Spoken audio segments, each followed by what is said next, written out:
हाँ भी बच्चों देखिए, अब अपने करते हैं रेस्पिरेशन का पार्ट 9। देखिए पिछली क्लास में अपनों ने क्रेब्स चक्र किया था, ठीक है, और अब अपने करते हैं क्रेब्स चक्र का सार। देखिए ग्लाइकोलाइसिस में आपने पढ़ा कि ग्लूकोज के एक अणु से पायरुवी कमल के 2 अणु बनते हैं और फिर पायरुवी कमल माइटोकॉन्ड्रिया की मैट्रिक्स में एसिटाइल कोएंजाइम ए में परिवर्तित होता है और एसिटाइल कोएंजाइम ए क्रेब्स चक्र में प्रवेश करता है, ठीक। फिर सिट्रिक कमल बनता है, फिर आगे जो भी प्रोडक्ट बने थे मध्यवर्ती वो अपनों ने साइकिल में रिप्रेजेंट किए थे। जैसे एसिटाइल कोएंजाइम ए की क्रिया ऑक्जेलोएसिटिक एसिड से होती है, फिर सिट्रिक अम्ल बनता है, फिर उससे सिस एकोटोनिक अम्ल, फिर आइसोसिट्रिक, फिर ऑक्जेलोसक्सिनिक एसिड, ठीक इस तरह बनते हैं। अब अपने करते हैं क्रेब्स चक्र का सार। देखिए पहली बात कि जो क्रेब्स चक्र है उसमें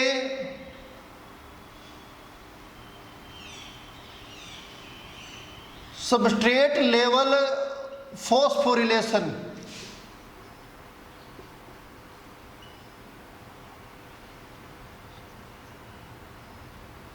सबस्ट्रेट लेवल फॉस्फोरिलेशन, ठीक, क्रियाधार आधारित फॉस्फोरिलीकरण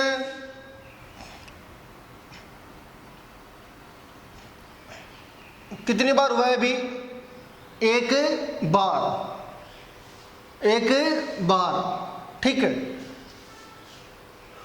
एक रिएक्शन थी, याद कीजिए कि succinyl coenzyme A succinic acid में कन्वर्ट होता है। सक्सिनिल कोएंजाइम ए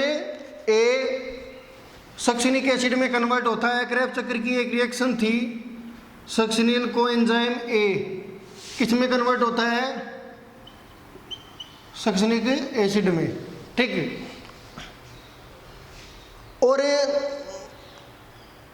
मैंने आपको बताया था कि जो क्रेब्स चक्र है उसकी जो रिएक्शंस है वो 2 बार होती है, ठीक है। तो अपने यहाँ पर क्या करेंगे, प्रत्येक के कितने मॉलिक्यूल शो करेंगे? 2, इसके भी 2 और इसके भी 2। सक्सिनिल कोएंजाइम में सक्सिनिक एसिड में कन्वर्ट होता है और इस रिएक्शन में कुछ ऊर्जा मुक्त होती है जिसका उपयोग किसको बनाने में होता है? जीटीपी को बनाने में होता है। यानी जो ऊर्जा मुक्त हो रही है ना, उस ऊर्जा का उपयोग जीडीपी से जीटीपी को बनाने में होता है। यह रिएक्शन जल की उपस्थिति में होती है और एंजाइम होता है थायोकाइनेज। तो इसके भी 2, इसके भी 2, यानी इसके भी 2 अणु और इसके भी 2 अणु। तो सबस्ट्रेट लेवल फॉस्फोरिलेशन कितनी बार हुआ है? 1 बार हुआ है। कहां पर हुआ है? इस रिएक्शन में हुआ है, ठीक। ये जो रिएक्शन थी क्रेब्स चक्र की, इसमें हुआ है, ठीक। अब देखिए मैंने आपको बताया था कि जो जीटीपी है वो अपना फॉस्फेट समय किसे देगी? एडीपी को। और क्या बनेगा? एटीपी। तो 2 जीटीपी है, ठीक। तो इधर अपने 2 एडीपी लेते हैं और 2 एडीपी से क्या बना दिया? 2 एटीपी। यानी जीटीपी ने अपना फॉस्फेट ग्रुप किसे दिया? एडीपी को। और जीटीपी किस में कन्वर्ट हो जाएगी? वापिस जीडीपी में, ठीक। यानी यहां पर कितनी एटीपी बनी है? 2 एटीपी। तो क्रेब्स चक्र का सार अपने पढ़ रहे हैं। और सबस्ट्रेट लेवल फॉस्फोरिलेशन कितनी बार होता है? 1 बार होता है, ठीक है। और अपने बात करें ग्लूकोज के एक अणु से, तो ग्लूकोज के एक अणु से क्रेब्स चक्र में सबस्ट्रेट लेवल फॉस्फोरिलेशन से कितने एटीपी अणु बनते हैं भी? 2 एटीपी अणु। दोबारा सुनिए, ग्लूकोज के एक अणु से क्रेब्स चक्र में, यानी ग्लूकोज के एक अणु की अपने बात कर रहे हैं, और क्रेब्स चक्र की बात कर रहे हैं तो ग्लूकोज के एक अणु से क्रेब्स चक्र में कितने एटीपी बनते हैं? 2 एटीपी। ग्लूकोज के एक अणु का मतलब है कि ग्लूकोज जो है वो सबसे पहले पायरुविक एसिड में कन्वर्ट होगा, पायरुविक एसिड से एसिटाइल कोएंजाइम ए में, और फिर उससे क्रेब्स चक्र चलेगा। तो शुरुआत कहां से होती है? ग्लूकोज से होती है, ग्लूकोज से होती है। अगर अपने ग्लूकोज की बात करें कि ग्लूकोज के एक अणु से क्रेब्स चक्र में कितनी एटीपी बनती है, तो ग्लूकोज के एक अणु से आपको पता है पायरुविक एसिड के कितने अणु बने हैं? 2। पायरुविक एसिड किस में कन्वर्ट होगा? एसिटाइल कोएंजाइम ए में, उसके भी 2 बने हैं। तो आगे रिएक्शन सारी 2 बार है, ठीक है, तो इसलिए 2 एटीपी। तो क्रेब्स चक्र की बात कर रहे हैं, सबस्ट्रेट लेवल फॉस्फोरिलेशन कितनी बार होता है? 1 बार। और यहाँ पर कितनी एटीपी बनती है? 2 एटीपी। ठीक, क्यों बनती है वो मैंने आपको बता दिया। एक बात तो ये। दूसरी बात देखिए,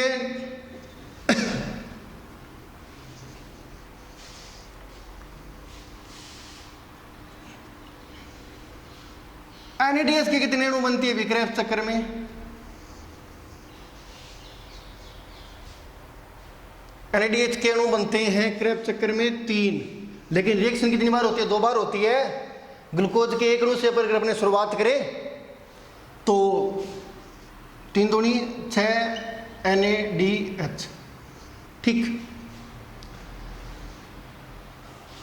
फिर FADH2 कितनी बार बनती है? 1 बार। रिएक्शन कितनी होती है? 2 बार, ठीक। तो 2FADH2। तो क्रेब्स चक्र में कितनी बार एटीपी बनती है? 1 बार। लेकिन रिएक्शन 2 बार होती है, क्योंकि ग्लूकोज के एक अणु से पायरुविक अम्ल के 2 अणु बनेंगे, फिर एसिटाइल कोएंजाइम एक 2 अणु बनेंगे, और आगे जो भी मध्यवर्ती प्रोडक्ट बनेंगे सभी के 2 अणु होंगे, यानी रिएक्शन 2 बार चलेगी। अपनी ये भी कह सकते हैं। तो एटीपी का निर्माण 2 ही बार होता है, लेकिन क्रेब्स चक्र की रिएक्शंस 2 बार होती है। अगर ग्लूकोज के एक अणु से अपने बात करें तो 2 एटीपी। यहाँ पर भी NADH तो 3 ही बनते हैं, लेकिन रिएक्शन 2 बार होती है, तो 6 NADH। FADH2 1 बार बनता है, लेकिन 2 बार रिएक्शन होगी तो 2 FADH। ये इतना हो गया, ठीक। अब देखिए, ये तो क्रेब्स चक्र के बारे में पढ़ रहे हैं अपने। एक बात और, क्रेब्स चक्र में CO2 कितनी निकली है? क्रेब्स चक्र में CO2 कितनी निकली है? तो देखिए, क्रेब्स चक्र में अगर अपने CO2 की बात करें तो CO2 निकली है 2 बार। कितनी बार निकली है CO2? 2 बार। क्योंकि रिएक्शन कितनी बार होती है? 2 बार, तो 2 दूनी 4। तो क्रेब्स चक्र में CO2 कितने अणु निकलते हैं? 4 अणु, ठीक।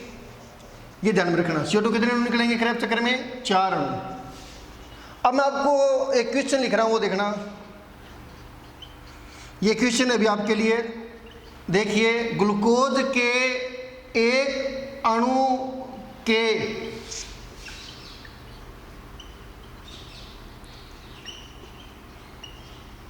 पूर्ण ऑक्सीकरण से ग्लूकोज के एक अणु के पूर्ण ऑक्सीकरण से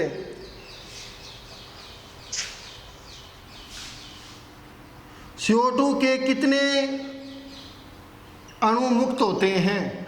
CO2 के कितने अणु मुक्त होते हैं? ये क्वेश्चन आपके लिए है।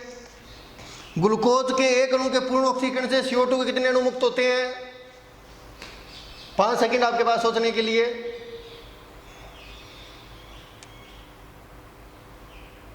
देखिए, इसका आंसर आएगा 6 अणु।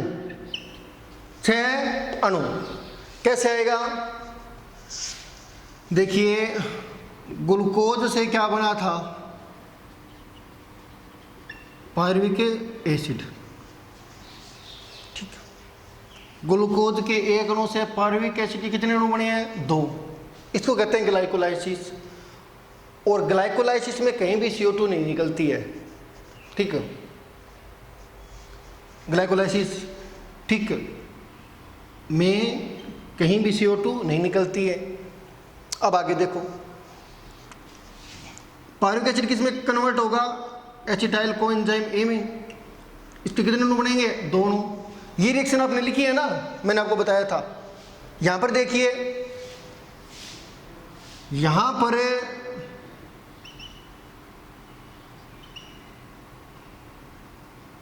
CO2 के 2 अणु निकलेंगे भी, ठीक, क्योंकि 2 बार रिएक्शन हो रही है, ठीक है, तो 2CO2, क्योंकि पायरुविक एसिड के 2 अणु बने हैं तो रिएक्शन कितनी बार होगी? 2 बार।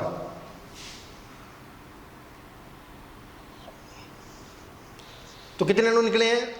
CO2 के 2, ठीक। और यहां पर क्रेब्स चक्र में CO2 के कितने अणु निकले हैं? 4 अणु। तो 4 और 2 6 अणु। 2 तो निकलते हैं जब ये रिएक्शन होती है, तब पायरुविक एसिड से जब एसिटाइल कोएंजाइम में बनता है ना, ठीक, एक रिएक्शन से 1 अणु निकलता है। चूंकि रिएक्शन ये 2 बार होगी तो 2 अणु। यहां पर 2 बार निकलती है CO2, लेकिन रिएक्शन प्रत्येक रिएक्शन 2 बार होती है तो 4 अणु। 4 और 2 6 अणु, ठीक। अब एक क्वेश्चन और है, ग्लूकोज के एक अणु के पूर्ण ऑक्सीकरण से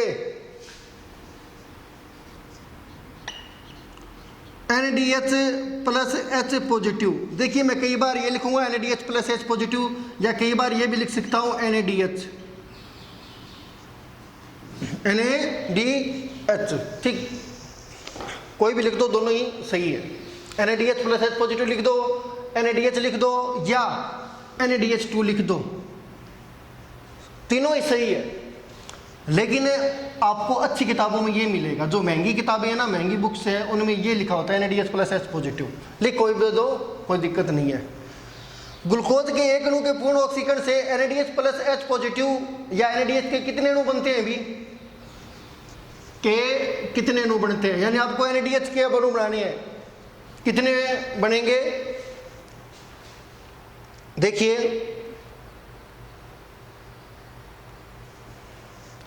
ग्लूकोज से जब पायरुविक एसिड बनाए तो NaDH के कितने अणु बने हैं? 2।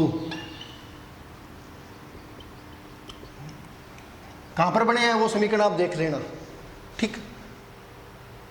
जब पायरुविक एसिड से एसिटाइल कोएंजाइम ए बनाए, पायरुविक एसिड से एसिटाइल कोएंजाइम ए बनाए तो कितने बने हैं? 2। और यहां पर कितने बने हैं? क्रेब्स चक्र में 6, ये लिख रखा है 6, तो 6 और 2 8 और 2 10, ठीक। तो ग्लूकोज के एक अणु के पूर्ण ऑक्सीकरण से NaDH के कितने अणु बनेंगे?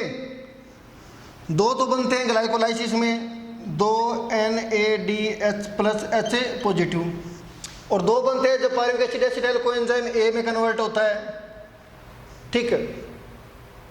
और 6 बनते हैं क्रेब्स साइकिल में, तो 6 और 2 8 और 2 10,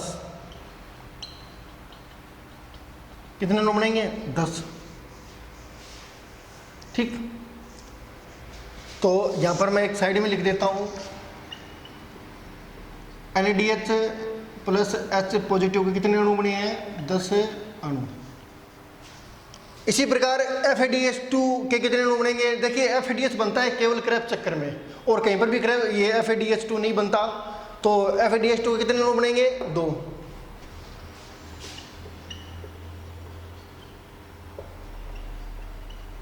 अणु, ठीक।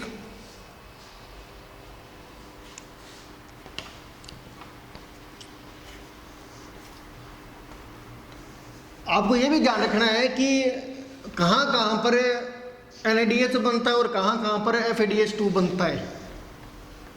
अब आपने एक चीज और पढ़ी होगी कि ग्लूकोज के एक अणु के पूर्ण ऑक्सीकरण से, ग्लूकोज का एक अणु है और उसके पूर्ण ऑक्सीकरण से एटीपी के कितने अणु बनते हैं भी? 38। पढ़िए ना कि ग्लूकोज के एक अणु के पूर्ण ऑक्सीकरण से एटीपी के 38 अणु बनते हैं। कैसे बनते हैं वो देखिए। ग्लाइकोलाइसिस में आपने 2 एटीपी बनाई है। ग्लाइकोलाइसिस की बात करें तो ग्लाइकोलाइसिस में सबस्ट्रेट लेवल फॉस्फोरिलेशन से कितने एटीपी बने हैं? 2 एटीपी। कितने एटीपी? 2। इसी प्रकार क्रेब्स साइकिल की बात करें तो क्रेब्स साइकिल में सबस्ट्रेट लेवल फॉस्फोरिलेशन से कितने एटीपी बने हैं? 2 एटीपी। डायरेक्ट एटीपी नहीं बनती, पहले जीटीपी बनती है और जीटीपी से एटीपी बनती है। तो क्रेब्स साइकिल में डायरेक्टली एटीपी कितनी बनी है या सबस्ट्रेट लेवल फॉस्फोरिलेशन से एटीपी कितनी बनी है? प्रत्यक्ष रूप से एटीपी कितनी बनी है? 2। 2 और 2 4। ये कितनी हो गई? 2 और 2 4, 4 एटीपी। अब देखिए NADH के एक अणु के ऑक्सीकरण से या NADH प्लस H पॉजिटिव के एक अणु के ऑक्सीकरण से 3 एटीपी बनती है। यानी जो NADH का जो एक अणु है जब उसका ऑक्सीकरण होता है तो एक अणु से कितनी एटीपी बनेगी? 3। टोटल कितनी है? 10। तो 10 दिए 30 एटीपी। और FADH2 के एक अणु के ऑक्सीकरण से कितनी एटीपी बनती है? 2 एटीपी। टोटल कितने हैं? 2 अणु तो 2 दूनी 4 एटीपी।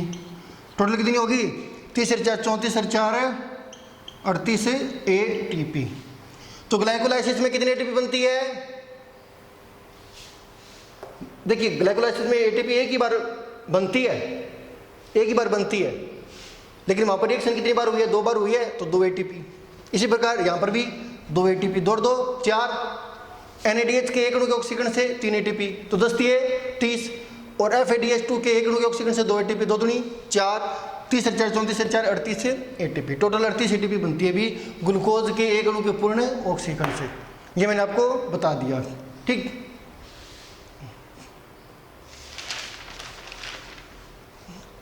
आगे देखिए जो अपना अगला टॉपिक है वो है इलेक्ट्रॉन ट्रांसफर सिस्टम।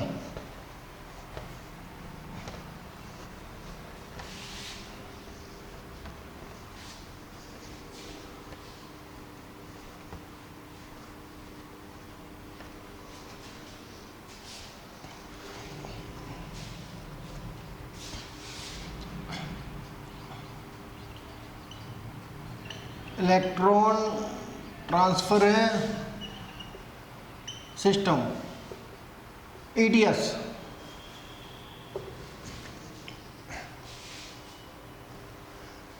देखिए पहले नाम पर चलते हैं अपने ETS इलेक्ट्रॉन ट्रांसफर सिस्टम। नाम से पता चल रहा है कि इलेक्ट्रॉन ट्रांसफर जो सिस्टम है ना, ठीक, इसमें इलेक्ट्रॉन्स का क्या होगा? स्थानांतरण। क्या होगा? स्थानांतरण। इलेक्ट्रॉन्स का स्थानांतरण होगा। यानी जो इलेक्ट्रॉन्स है ना,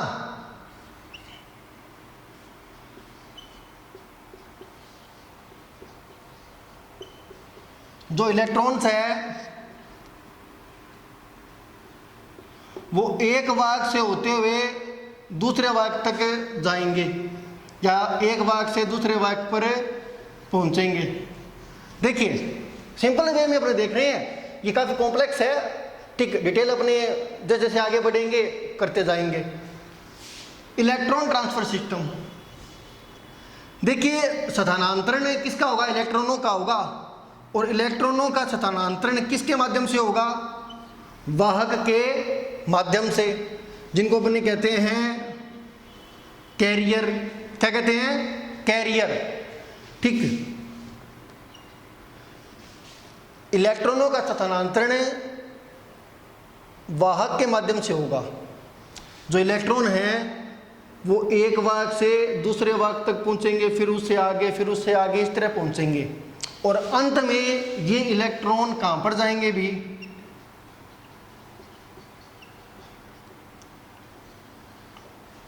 मैं आपको ये बता रहा हूं कि इलेक्ट्रॉन ट्रांसफर सिस्टम, जैसे नाम से पता चल रहा है कि ऐसा तंत्र जिसके माध्यम से इलेक्ट्रॉनों का स्थानांतरण होता है।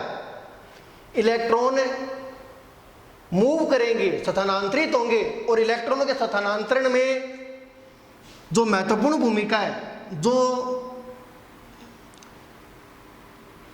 स्थानांतरण में भाग लेगा वो कौन है, वाहक। इलेक्ट्रॉनों के स्थानांतरण में महत्वपूर्ण भूमिका किसकी है, वाहक की है, कैरियर की है। और ये इलेक्ट्रॉन, जैसे ये एक वाहक हो गया, ये दूसरा वाहक, ये तीसरा वाहक, ये चौथा वाहक, ये पांचवा वाहक। और क्या है कि मान लीजिए ये इलेक्ट्रॉन आया, पहले इस वाहक पर आया, फिर इस वाहक से इस पर आया इलेक्ट्रॉन, फिर इस पर आया, फिर इस पर आया, फिर इस पर आया, और अंत में कहाँ पर जाएंगे ये इलेक्ट्रॉन, या अंत में जो भी इलेक्ट्रॉन है कहाँ पर जाएगा। ये क्वेश्चन आप अपने माइंड में रखना, इसका आंसर अपने आगे देखेंगे कि एटीएस के माध्यम से इलेक्ट्रॉनों का ट्रांसफर हो रहा है, इलेक्ट्रॉनों का स्थानांतरण हो रहा है। ठीक, तो यहां पर दो बातें हैं, चलो अपने तीन बातें कर लेते हैं। पहली बात तो इलेक्ट्रॉन का स्रोत क्या है। जो इलेक्ट्रॉन्स है ना, क्योंकि मैंने इलेक्ट्रॉनों का स्थानांतरण बताया है, तो मतलब कहीं से तो इलेक्ट्रॉन आएंगे, तो इलेक्ट्रॉन का स्रोत क्या है। और फिर वो इलेक्ट्रॉन विभिन्न वाहकों से होते हुए आगे बढ़ेंगे, विभिन्न वाहकों से होते हुए आगे बढ़ेंगे। जैसे जो भी इलेक्ट्रॉन का स्रोत है, मान लीजिए उससे इलेक्ट्रॉन रिलीज हुए और ये आगे बढ़ रहे हैं, तो ये कौन है, वाहक, जो इलेक्ट्रॉन्स को आगे की तरफ स्थानांतरित कर रहे हैं, ट्रांसफर कर रहे हैं। तो ये वाहक कितने प्रकार के हैं, ठीक। इन वाहकों की प्रकृति क्या है वो चीज भी अपने पढ़ेंगे।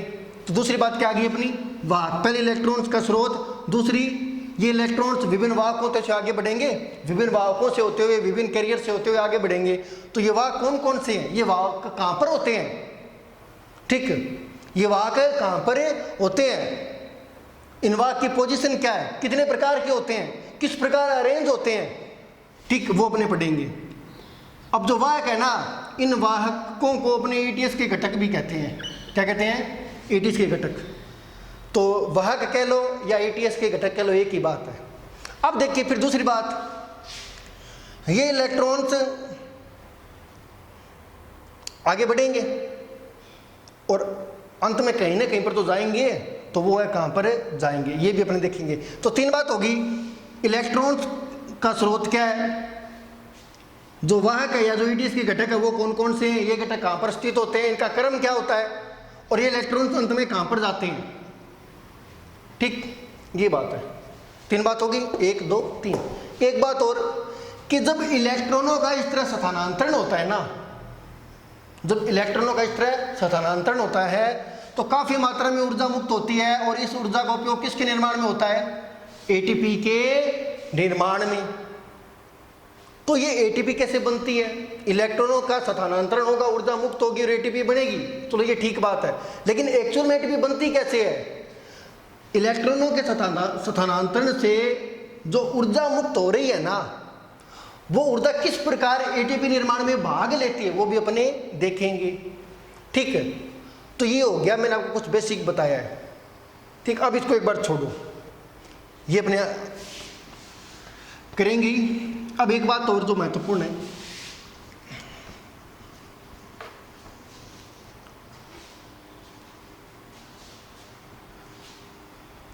देखिए आपने कोएंजाइम पढ़े हैं, और रेस्पिरेशन में भाग लेने वाले कोएंजाइम कौन है, NAD पॉजिटिव और FAD, ठीक, NAD और FAD। देखिए रेस्पिरेशन में क्या होता है, भोज्य पदार्थ जैसे कि ग्लूकोज का ऑक्सीकरण होता है, क्या होता है, भोज्य पदार्थ जैसे कि ग्लूकोज का क्या होता है, ऑक्सीजन होता है, और यह ऑक्सीजन हाइड्रोजन के निष्कासन से होता है भी। मैंने आपको पहले बताया था कि ऑक्सीजन या तो ऑक्सीजन किसी से डायरेक्ट संयोग कर ले, ऑक्सीजन किसी से क्रिया कर ले तब उसका ऑक्सीकरण होता है, या उससे हाइड्रोजन निकल जाए तो भी ऑक्सीकरण होगा। तो यहाँ पर रेस्पिरेशन में ऑक्सीकरण किस प्रकार होता है, भोज्य पदार्थों का ऑक्सीकरण किस प्रकार होगा, हाइड्रोजन के निष्कासन से हाइड्रोजन निकलेगी, जो भी है ना भोज्य पदार्थ है, जो भी सिर्फ सबस्ट्रेट अपना क्रियाधार है, उससे क्रमिक रूप से हाइड्रोजन का निष्कासन होगा।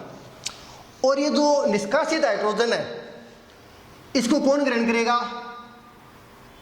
इसको कौन ग्रहण करेगा, को एंजाइम। कौन ग्रहण करेगा, को एंजाइम। अब देखिए श्वसन में दो प्रकार के को एंजाइम्स भाग लेते हैं, NAD पॉजिटिव और FAD।